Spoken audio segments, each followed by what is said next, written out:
মুরগি থেকে বাচ্চা আলাদা করার জন্য কিছু নির্দিষ্ট পদ্ধতি ও সময় মেনে চলা প্রয়োজন। মূলত বাচ্চাগুলো যখন স্বাবলম্বী হয়ে ওঠে তখনই তাদের আলাদা করা উচিত। বাচ্চা আলাদা করার উপযুক্ত সময়। সাধারণ নিয়ম: গরমকালে বাচ্চার বয়স সাধারণত 5 থেকে 7 দিন হলে এবং শীতকালে 12 থেকে 15 দিন হলে মা মুরগি থেকে আলাদা করা যেতে পারে। স্বাভাবিক প্রক্রিয়া: সাধারণত মা মুরগি নিজেই 4 থেকে 6 সপ্তাহ বা তার কাছাকাছি সময় বাচ্চাদের ছেড়ে স্বাভাবিক পাড়া রুটিনে ফিরে যায়। অনেক খামারি বাচ্চা 3 থেকে 4 সপ্তাহ বয়সে বা যখন তারা প্রায় প্রাপ্তবয়স্ক মুরগির সমান আকার ধারণ করে তখন আলাদা করার পরামর্শ দেন। আলাদা করার টেকনিক: চোখের আড়ালে নিন। মা ও বাচ্চা উভয়েই যাতে খুব বেশি চেঁচামেচি না করে এবং খাবার খাওয়া বন্ধ না করে সেজন্য মাকে বাচ্চার চোখের আড়ালে এবং বাচ্চার মাকে চোখের আড়ালে নিয়ে যেতে হবে।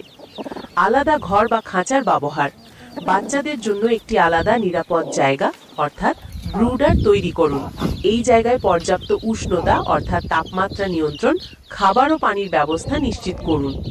মা মুরগিকে অস্থায়ীভাবে একটি আলাদা খাঁচায় বা ঘরে সরিয়ে নিন যাতে সে বাচ্চাদের থেকে দূরে থাকে এবং বাচ্চাদের দেখতে না পায়। ধীরে ধীরে পরিচিত করানো: যদি সম্ভব হয় একটি তারের জালের খাঁচা ব্যবহার করে মা ও বাচ্চাদের কাছাকাছি রাখুন, কিন্তু আলাদা করে রাখুন।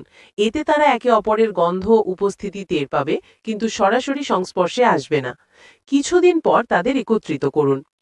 হঠাৎ করে আলাদা করা: অনেক সময় হঠাৎ করেই মা মুরগিকে বাচ্চাদের থেকে সম্পূর্ণ আলাদা করে দেওয়া হয় এবং বাচ্চাদের ব্রুডার ইউনিটে স্থানান্তর করা হয়। এটি কার্যকর হতে পারে, তবে মা মুরগি প্রথম দিকে কিছুটা অস্থির হতে পারে। খাবার ও জলের ব্যবস্থা: বাচ্চাদের আলাদা করার পর তাদের জন্য বিশেষভাবে তৈরি স্টার্টার কিট ও পর্যাপ্ত পরিষ্কার পানির ব্যবস্থা করুন। প্রাপ্তবয়স্ক মুরগির খাবার ছোট বাচ্চাদের কিডনির ক্ষতি করতে পারে। কিছু গুরুত্বপূর্ণ টিপস: পর্যবেক্ষণ: মা ও বাচ্চাদের আলাদা করার পর তাদের আচরণ পর্যবেক্ষণ করুন।